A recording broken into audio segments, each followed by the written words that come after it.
Hi, it's me Julie, anak ni Sunia og Agat nga kari-kari. Welcome to my vlog. For today's video, ani ata karon sa Butuan City.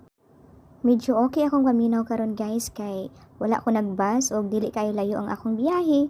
Murag ang 7 hours nahimo ra siya 3 to 4 hours. So makarelax tag-ayo diri.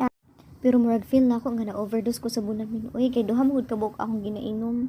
Ug imbis kay gusto na ako matulog dili o katulog kay akong bag nabilin sa ubos.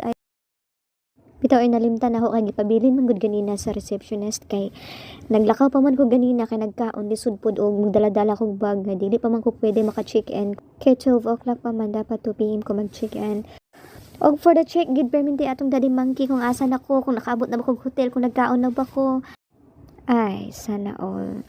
And of course, wala tayo lain kauban kundi si Michael lang gihapon sama sa kauban nato miaging tuig.